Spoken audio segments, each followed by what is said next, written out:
દર્શક મિત્રો અને ગુજરાતના સાથીદાર મિત્રો, છેલ્લા વિડીયો પછીથી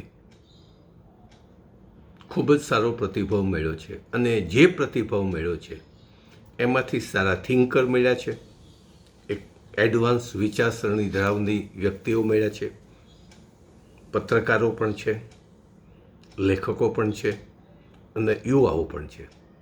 એ પૈકીમાં બહેનો પણ છે. એક બદલાતી પરિસ્થિતિના સંદર્ભમાં હંમેશા આપણી વાત હોય છે અને એ પરિસ્થિતિમાં અમે થોડા દિવસ પહેલાં અમારી એક તળાવની પાળ છે, સરસ એવું મજાનું તળાવ છે, વોકિંગ અને એ સારી સગવડતા છે. ક્યારેક સમય મળે ત્યારે આટો વોકિંગ કરવા પણ જાઉં છું. ત્યારે 2-4 જૂના સાથીદાર મિત્રો મળી ગયા. એ પૈકીનો એક રિટાયર્ડ શિક્ષક પણ હતા. આ ચર્ચા કરતાં કરતાં પેલા મિત્રએ એમને બધાને અટકાવ્યા કે હું બોલું એટલું તમે સાંભળો. અમે બધાએ સ્વીકારી લીધું. મજાની વાત કરી કે સાહેબ કમળ ક્યાં ખીલે છે. મેં કીધું બહુ મને ખ્યાલ નથી પણ તમે જ કહો. તો કે કમળ છે એ બંધિયાર તળાવ, બંધિયાર જ કહેવાય, બંધિયાર પાણીમાં અને કાદવવાળા પાણીમાં ખીલે છે. બંધિયાર અને કાદવવાળા પાણીમાં જ ખીલે છે. ગંગાની પવિત્ર નદીમાં ક્યાંય તળાવ, ક્યાંય કમળ ખીલતું નથી. વહેતા પાણીમાં પણ ક્યાંય કમળ ખીલતું નથી. બંધિયાર પાણીમાં જ કમળ ખીલે છે અને સારું એવું મજાનું કમળ ખીલે છે. અમે બધા વિચારતા થઈ ગયા કે આ શું કહેવા માગે છે. બસ એણે એટલું જ કહીને અટકી ગયા કે મારે કહેવાનું હતું, મેં બધું કહી દીધું.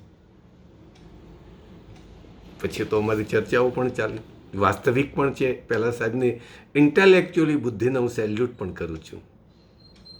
દેશની વર્તમાન પરિસ્થિતિ આ જ છે. કમળનું નિશાન ધરાવતી ભાજપ રાજકીય પક્ષ એ કમળની જેમ ક્યારે ખીલે છે? કારણ કે એના સંકુચિત વાતાવરણમાં, સંકુચિત એટલે હિન્દુત્વનું વાતાવરણ, હિન્દુત્વના વાતાવરણમાં જ એ બંધિયાર છે. મોટું તળાવ તો નથી પણ એક નાનકડું તળાવ છે અને એ તળાવની અંદર આખા ગુજરાતમાંથી, હું આખા ભારતની વાત નથી કરતો કારણ કે ભારતની તો બહુ જાતો ખ્યાલ પણ નથી, પણ આ ચોક્કસ કહી શકાય કે જેટલા કારણ કે એણે તો દરવાજા ખુલ્લા મૂકી દીધા છે. રોજગાર મેળાની જેમ જે રાજકીય પક્ષના નેતાઓને ભાજપમાં આવવું હોય તો એને છૂટ મૂકી છે અને એમાં ચૂંટણી ટાઈમ આવે એટલે જે નેતાને ન આવવું હોય એને ફરજ પણ પાડે. ફરજ એટલા માટે પડે કે એની ભ્રષ્ટાચારની ફાઇલો હોય છે. એ ફાઇલો ભાજપના શાસકો પાસે છે, ઈડી પાસે પણ છે, ઇન્કમટેક્સને પણ મોકલી આપે. જેટલી જગ્યાએ મોકલા જતી એને મોકલી આપે. આવી પરિસ્થિતિમાં એ લોકોને ભાજપમાં આવવાની ફરજ પડે છે. પણ એની સાથે સાથે એને ફાયદો પણ છે કે ભાજપમાં ભળે એટલે વારંવાર કહું છું કે ભાજપના વોશિંગ મશીનમાં એ ક્લીન થઈ જાય છે, ચોખ્ખા થઈ જાય છે. એને તમામ ભ્રષ્ટાચારો અને ગુનાઓ જ એ બધા નીકળી જાય છે. એના સંદર્ભમાં અને પછી ખીલે છે. પછી ભ્રષ્ટાચાર ખૂબ કરે, અરાજકતા ફેલાવે, માફિયાગીરી પણ કરે. અસામાજિક તત્વો તો ફાલ્યા છે, એ પોળાશથી કામ કરશે. એ સંદર્ભમાં પહેલા મિત્રે આ કોમેન્ટ કરી છે કે ભાજપમાં જુદા જુદા રાજકીય પક્ષોમાંથી જે બીજા રાજકીય પક્ષમાં મુરઝાઈ ગયા હતા, એવો શબ્દ વાપરું છું કારણ કે હવે એના ભ્રષ્ટાચાર કરવાનો કોઈ મોકો નહોતો મળતો. સત્તાધારી પક્ષ હોય તો જ મળી શકે. અરાજકતામાં એ પોલીસ પકડી પણ લે. બળાત્કારીઓ છે એની ઉપર અંકુશ આવી ગયો હતો. આ વિરોધ પક્ષના નેતાઓની વાત કરું છું. તો આવા જે મુરઝાઈ ગયેલા નેતાઓ હતા એ ભાજપમાં આવી ગયા અને ભાજપમાં આવીને કમળની જેમ ખીલી ગયા. મોટા ભાગની ભારતની અને ગુજરાતની આ જ પરિસ્થિતિ છે અને આ બધાએ માજા મૂકી છે.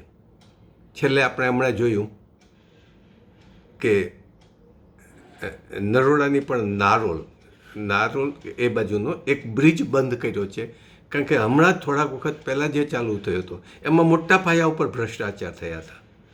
બ્રિજને ગાબડા પડી ગયા હતા, પરિણામે બંધ કર્યાને લગભગ એકાદ વર્ષ થયું છે.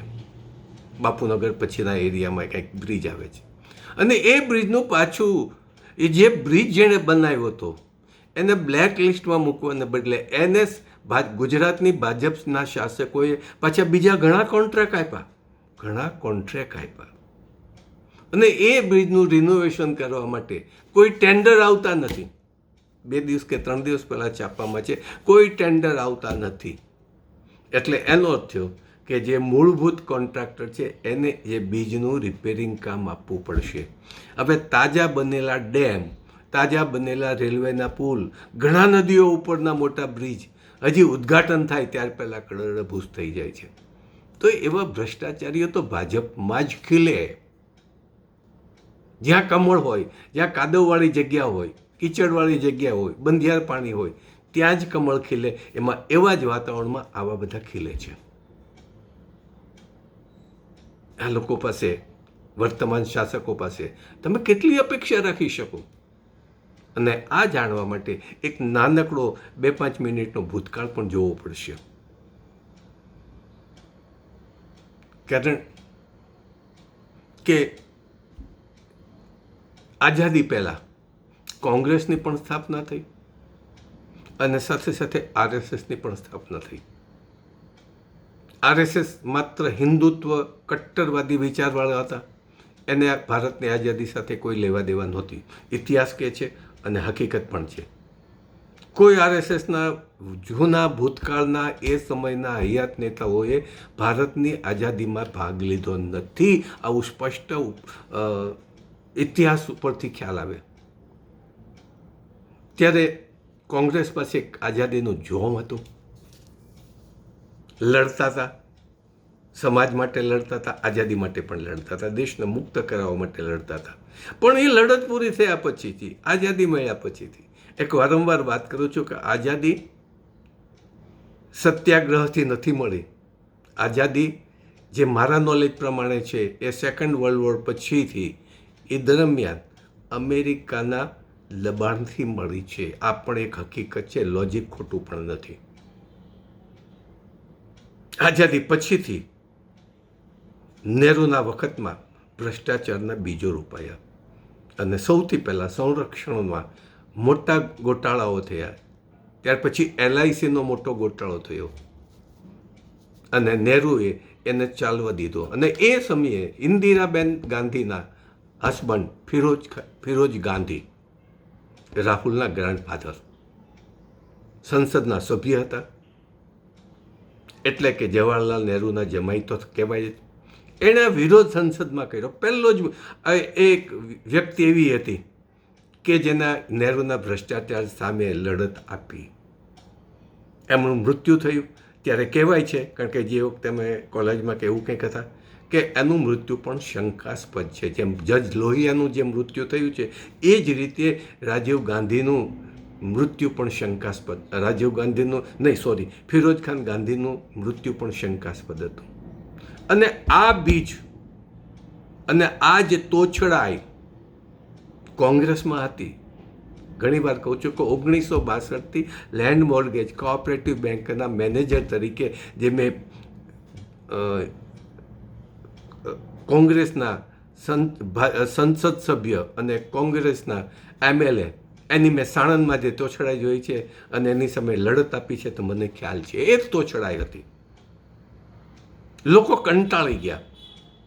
ભ્રષ્ટાચાર મર્યાદામાં હતો, પણ ભ્રષ્ટાચાર તો હતો.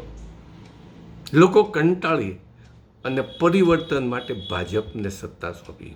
જો ભાજપને સત્તા એમને નથી મળી, હા, સાથે રામનું નામ તો હતું અને રામના નામે ભાજપે, કારણ કે પહેલાં જનસંઘ હતું, જનસંઘ તૂટી ગયું, ભાજપ આવ્યું. કારણ કે જનસંઘના વડલા માટે અમે એ વખતે નાના સ્ટુડન્ટ હતા ત્યારે એનો પ્રચાર પણ કરતા. હું પણ એક હિન્દુત્વની વિચારધારાવાળો માણસ હતો, આજે નથી, જરા પણ નથી. રામના નામથી ભાજપે હિન્દુત્વને ઉશ્કેર્યું અને સત્તા મેળવી. અને એ સત્તા મેળવતા મેળવતા રામનું નામ બરોબર અંદર સામેલ થઈ ગયું. એને છૂટું પાડી શકાતું નહોતું. અને વારંવાર એવું કહેવામાં આવતું હતું કે ભારત હિન્દુ રાષ્ટ્ર બનશે. ગઈકાલના છાપામાં પણ એક આવ્યું છે. એ ભાજપના નેતાઓ છે, કોઈ નથી બોલતું કે 2024 પછીથી ભારત હિન્દુ રાષ્ટ્ર હશે. એટલે જ પેલી કહેવત લાગી પડ્યું કે હિન્દુત્વના અથવા કોઈ પણ ધર્મના કટ્ટરવાદથી સ્થપાયેલ રાષ્ટ્ર ક્યારેય વિકાસ પામ્યું નથી. મૂળભૂત નિયમ છે. ઇવન છત્રપતિ શિવાજી મહારાજના સમયમાં એના રાષ્ટ્રની અંદર મુસ્લિમ સેનાપતિઓ અને ઘણા સેનાના ઉપરી અધિકારીઓ તરીકે હતા. અને એની ઉપર છત્રપતિ શિવાજી મહારાજને પૂરેપૂરો ભરોસો હતો. એણે પણ હિન્દુત્વની વાત કરી નથી. દરેકને સરખો અધિકાર છે એવી છત્રપતિ શિવાજી મહારાજને હું સમજો છું ત્યાં સુધી એવી વિચારસરણી હતી. નો ડાઉટ મોગલો સામે લડ્યા હતા, કારણ કે એ કટ્ટર ઇસ્લામ ધર્મનો ફેલાવો પણ થતો હતો. એને અટકાવ્યો એણે. પણ હિન્દુત્વના નામથી એણે શાસન સ્થાપ્યું નહોતું. પણ ભારતની અંદર ભાજપની જે હિન્દુત્વવાળી વિચારસરણી છે અને એના પ્રતીક રૂપે કમળ છે, એ મારી કહેવતને 100% લાગુ પડે છે. તો મિત્રો, ભાજપના શાસકો પાસેથી આપણે શું અપેક્ષા રાખી શકાય? આપણી પાસે હિન્દુત્વના નામથી ક્યારે સારું શિક્ષણ નથી અપાયું. હા, રામ મંદિર માટે વર્ષોથી અબજો કરોડો રૂપિયાના ફાળા થયા છે. કારણ કે વિશ્વ હિન્દુ પરિષદમાં હું હતો ત્યારે મને ખ્યાલ છે, અમારા એક વિશ્વ હિન્દુ પરિષદના સારા એવા નેતા એક્સપર્ટ થતા મરણ પથારી હતા, ત્યારે એને સનને બોલાવીને જે ફોરેનથી આવેલી મોટી રકમ એ ત્યાંના સ્થાનિક નેતાઓને આપી. પછી એનું શું થયું કાંઈ ખબર નથી. પ્રમાણિકતાની જો ભાજપ અને રાષ્ટ્રીય હિન્દુત્વની વિચારસરણી ધરાવનારા વાત કરતા હોય તો તદ્દન ખોટી છે. તો ગડિયા સાહેબને પૂછો કે કેટલા રૂપિયા રામ નામના ફાળાથી આવ્યા છે ને તમે ક્યાં વાપર્યા ને તમે કોઈ દિવસ ક્યાંય પણ તમે હિસાબ આપ્યા છે? ક્યાંય હિસાબ નથી આવ્યા. જેને મન ફાવે એમ, અમારી બધાની ગણતરી એવી છે, મન ફાવે વેચાઈ ગયા છે. નહીતર એ ફાળામાંથી રામ મંદિર બનત. એક વાત જવા દઈએ, પણ એ વિચારસરણીમાં ક્યારેય સારી શિક્ષણ પ્રથા 70 વર્ષમાં મળી નથી. જે અંગ્રેજોએ સ્થાપેલી શિક્ષણ પ્રથા છે એ કોંગ્રેસ સરકારે ચાલુ રાખી, એમાં કોઈ ફેરફાર નહોતા કર્યા. અને ભાજપ સરકારે તો શિક્ષણનું ગુજરાતમાં વેપારીકરણ કરી નાખી અને શિક્ષણ પ્રથાને ખલાસ કરી નાખી. કારણ કે ભાજપના શાસકોને હિન્દુત્વ જોઈએ છે, ગુલામો જોઈએ છે, કેળવાયેલા અને સ્વતંત્ર વિચારસરણી ધરાવનારા જોઈતા નથી. અને એ જ પરિસ્થિતિ અત્યારે જે પદ્મિનીબાઈએ સોમાન માટે જે કંઈ ચિનગારી સ્થાપી, એમાંથી મશાલ બનતા બનતા થોડી અટકી ગઈ. ચિનગારી ક્યારે બુઝાશે નહીં, 100% નહીં બુઝાય. તો કોઈને સ્વતંત્ર વિચારસરણીવાળા નથી જોતા. તમને નથી ગમતો ઉમેદવાર, એને ઠોકી બેસાડો ઉપરથી કે એ જ ઉમેદવાર ચાલે. આપણી પાસેના ઉમેદવાર ન ચાલે. અને કોઈ ભણેલો ગયેલો ઉમેદવાર આપણને મળ્યો છે? રૂપાલા સાહેબના મેં ઘણા વિડીયો જોયા. ગામઠી ભાષામાં વાત કરે છે, ગામડાના લોકોને ખુશ કરે છે, પણ એમાં કોઈ વિચારસરણી નથી, કોઈ આયોજન નથી. માત્ર લોકોને ખુશ કરવા માટે. અને એના જે છે ત્યાં બધા ગામડાના માણસો આવે છે અને સ્ટેજ ઉપરના નેતાઓને તો તાળીઓ પાડવા સિવાય કોઈ વિકલ્પ નથી. એનું એક પણ ભાષણ બુદ્ધિ અને ચાતુર્યતાવાળું નથી. માત્ર જેમ ફાવે એમ બોલવું, એ તો ભાજપના ગુણ છે, RSSના ગુણ છે એમ કહું તો પણ ચાલે. હિન્દુત્વની વાત કરવી અને મોદી સાહેબના ગુણગાન ગાવા, આ વિચારસરણી સ્પષ્ટ રીતે RSSની ગળખુથીના સંસ્કારો છે. તમે RSSના મોહન ભાગવત સાહેબ સામે એક પણ શબ્દ ઉચ્ચારી ન શકે એનો સ્વયંસેવક. માત્ર એણે ગુલામી જ આપી છે. 2 દિવસ પહેલાં ઓસ્ટ્રેલિયાથી એક કિસાન સંઘનો નેતા ત્યાં છે, એણે પણ મને વાત કરી કે હવે આવું થાય છે ને તેવું થાય છે ને ખેડૂતો લૂંટાઈ જશે. એટલે મેં કીધું તમને 2 વર્ષથી પહેલાં કીધું, ગાંધીનગર તમે 1.5 મહિનાના ધારણા ઉપર બેઠા હતા ત્યારે પણ સમગ્ર કિસાનો સમક્ષ આ વાત કરી હતી. પણ તમે તો ગુલામીની કંઠી બાંધી છે, તમે ગુલામો છો, સ્વતંત્ર વિચારસરણીવાળા નથી. તો મિત્રો, ભાજપમાંથી કોંગ્રેસ આવ્યું, કોંગ્રેસમાંથી ગુલામીમાંથી કોંગ્રેસ આવી, કોંગ્રેસમાંથી ભાજપ આવી, પણ કાંઈ વળ્યું નહીં. એને કોંગ્રેસનું પતનનું કારણ એની તુમાકી ભરેલો સ્વભાવ અને ભ્રષ્ટાચારનો વિકાસ થતો હતો, એનો સાક્ષી હું છું. તો હવે અને ભાજપને બેસાડ્યા પછી શું મળ્યું કે હાટકેશ્વર બ્રિજ, એ હાટકેશ્વર બ્રિજની વાત કરું છું, એવા આખા ભારતની અંદર રોડ ગામડાઓના ચોમાસા પહેલાં માર્ચ એપ્રિલમાં રોડ બને, વરસાદ આવે રોડ ધોવાઈ જાય. દરેક જગ્યાએ કામ થાય છે. એ કામ વિકાસ માટે નથી થતા, ભ્રષ્ટાચાર માટે જ થાય છે. આવી પરિસ્થિતિમાં લોકો ઉકેલ શોધે છે. યુવાનોને રોજગારી નથી મળતી. હા, હમણાં મોદી સાહેબે એવી વાત કરી કે ગુજરાતમાં ખૂબ જ ઇન્ડસ્ટ્રીઓ સ્થપાશે, ભારતમાં ઇન્ડસ્ટ્રીઓ સ્થપાશે, પણ પરસેવો તો ગુજરાતના યુવાનો અને ભારતના યુવાનોનો જ રહેશે. અર્થ સમજાણો કંઈ? મેં તમને વારંવાર કહું છું, મોદી સાહેબ હંમેશા સાચું બોલે, ક્યારેય ખોટું બોલતા નથી, પણ અર્થઘટન કરતાં આપણી ફાવટ હોવી જોઈએ. ઉદ્યોગો ઘણા મોટા સ્થપાશે, પરસેવો તો ભારતના યુવાઓનો હશે. પરસેવો એટલે પરસેવો કોણ પાડે? કોઈ પણ કંપનીનો MD પરસેવો ન પાડે, કારણ કે એર કન્ડિશન ઓફિસમાં ચેરમેન ન કરે, સારા ઓફિસરો ન કરે, એર કન્ડિશન ઓફિસમાં હોય, તો પરસેવો તો મજૂરનો જ પડે. પરસેવો મજૂરનો જ પડે.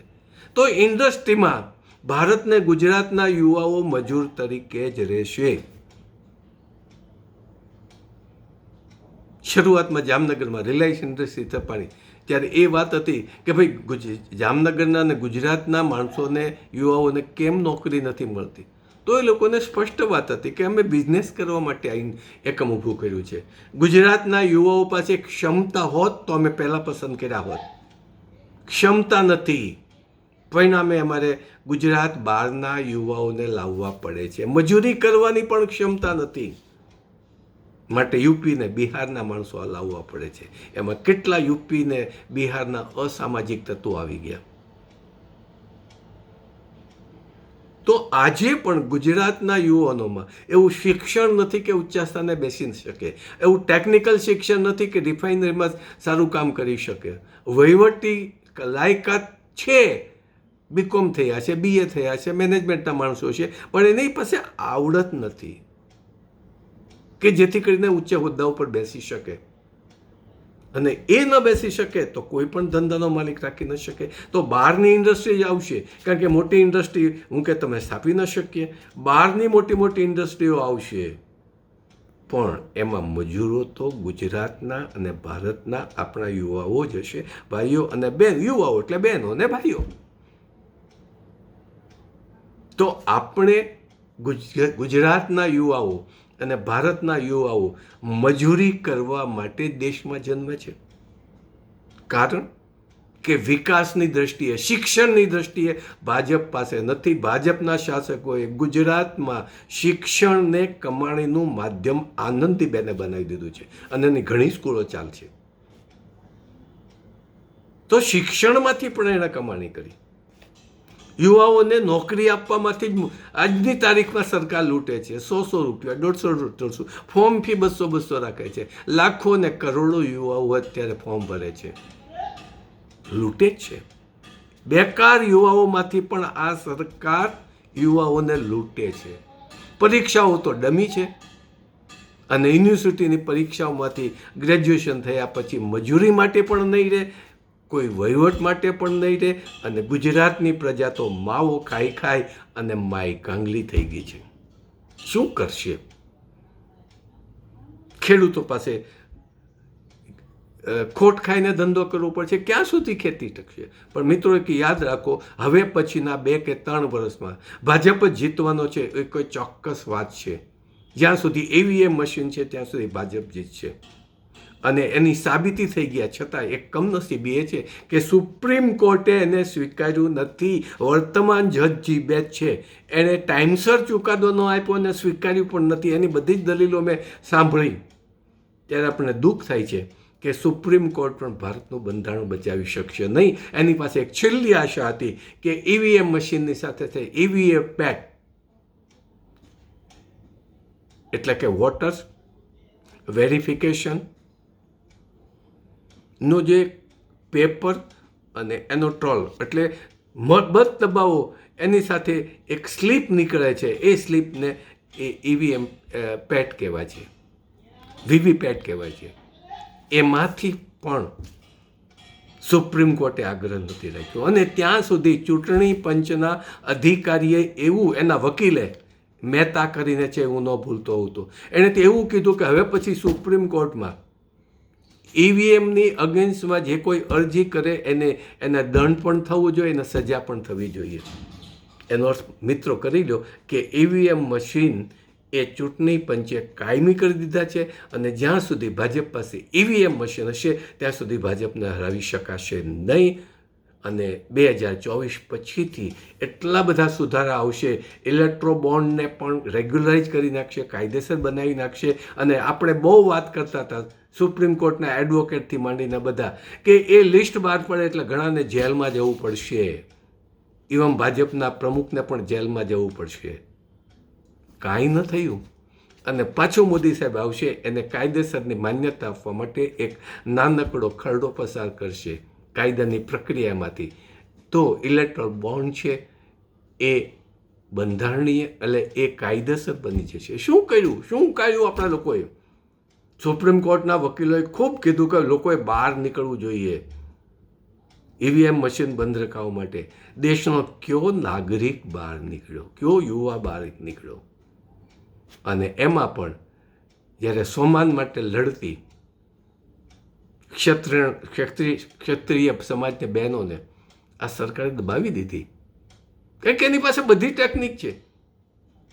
અને છેલ્લે ક્ષત્રિય સમાજના યુવાઓ છે, હજી ખમીર છે, હજી મશાલ એની ચિનગારી સળગતી જ છે.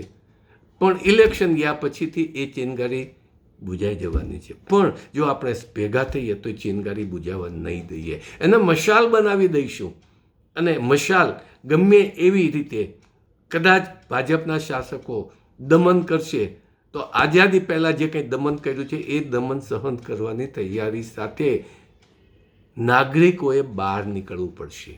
સુપ્રીમ કોર્ટ એમ કહે છે કે આમાં નાગરિકોનો કોઈ વિરોધ નથી. ચૂંટણી પંચ એમ કહે છે કે નાગરિકોનો કોઈ વિરોધ નથી EVM મશીન સામે. તો આપણે વિરોધ નોંધાવવા માટે એક ગામમાંથી આજે આપણી પાસે લગભગ 6.25 કરોડની વસ્તી છે. એમાંથી 3 કરોડ અરજીઓ જો સુપ્રીમ કોર્ટમાં જાય EVM મશીનની અગેન્સ્ટમાં, જેટલા વોટર છે એટલા, તો સાહેબ સુપ્રીમ કોર્ટે શીખવાડવું પડે. સુપ્રીમ કોર્ટ રજિસ્ટ્રેડથી મોકલો તો એ અરજીઓ લેતા સુપ્રીમ કોર્ટનો દમ નીકળી જશે. ટેગ ખોલીને વ્યૂહાત્મક રીતે જો આપણે લડીએ તો જ થઈ શકે. મિત્રો, ઘણી બધું કહી દીધું છે. અને અગેન ક્ષત્રિય સમાજની બહેનોએ ભલે અત્યારે એને શાંત બેસી જવું પડ્યું છે. યુવાઓએ ચિનગારી ચાલુ રાખી છે, વિરોધ ચાલુ રાખ્યો છે. ચિનગારી ક્યારે બુઝાશે નહીં. પણ એ બહેનોએ જે ચિનગારી પ્રગટાવી છે એમને સેલ્યુટ કરું છું. આભાર. સારું લાગે તો વિડીયો મોકલો. એ તમારી ઉપર છે. તમારો ધર્મ, હું મારો ધર્મ મારા જોખમે પણ બજાવું છું. પણ તમે તમારો ધર્મ બજાવતા નથી. આ વિડીયોને ફોરવર્ડ કરવા માટે પણ તમારી ક્ષમતા નથી, તમે કાંઈ સજાગ નથી. તો તમારી પાસે ગુલામી સિવાય બીજું કંઈ ન હોઈ શકે. અને એના માટે જ ગુજરાતના યુવાઓ લાયક છે એ હું ચોક્કસપણે કહી શકું. જાગૃત નાગરિકોને જ લોકશાહીનો અધિકાર છે. અને જાગૃત લોકશાહીના યુવા લોકોને માત્ર 1% પણ નથી. તો આપણને સાચી લોકશાહી કેવી રીતે મળશે? આપણે લોકશાહીને કેવી રીતે બચાવીશું? શક્ય નથી. ભાજપનું શાસન કદાચ લાંબુ પણ રહેશે, ભોગવવાનો પણ વારો આવશે. અને ખેડૂતોએ ધીમે ધીમે જમીનો વેચીને આ એક વિધિન 2 or 3 years ઉદ્યોગપતિઓ પાસે આજે 2 ઉદ્યોગપતિઓ જમીન ખૂબ ખરીદવા માંડ્યા છે, અમેરિકન ઢબથી ખેતી કરે છે. અને આ ખેડૂત જે અત્યારે છે, અને બીજું સરકારે ગુજરાત સરકારમાં કાયદો પણ આવી ગયો છે કે જે ખેડૂત નથી, અત્યાર સુધી એ હતું કે જે ખાતેદાર છે એ જ જમીન ખરીદી શકે, એ નીકળી ગયો છે. જે ખાતેદાર નથી એ પણ ખેતી માટે જમીન ખરીદી શકશે. તો ઉદ્યોગપતિઓ માટે જમીન ખરીદવાનો એણે સરકારે રસ્તો કરી દીધો. અને પછી અમેરિકન ઢબથી યંત્રોથી ખેતી કરશે. અને એમાં અત્યારે જે ખેડૂતો છે, જે જમીન માલિક છે, એની પાસે બીજું કોઈ વિકલ્પ નથી. એના જ ખેતરમાં જે જૂના માલિકીના ખેતર હતા એમાં એને મજૂરી કરવા જવું પડશે. અને ઉદ્યોગપતિઓ જે કંઈ આપશે મજૂરી એ સ્વીકારી લેવી પડશે. નક્કી કરવું તમારા હાથમાં છે. આભાર. જય હિન્દ, જય ગુજરાત, સ્વાવલંબી ગુજરાત.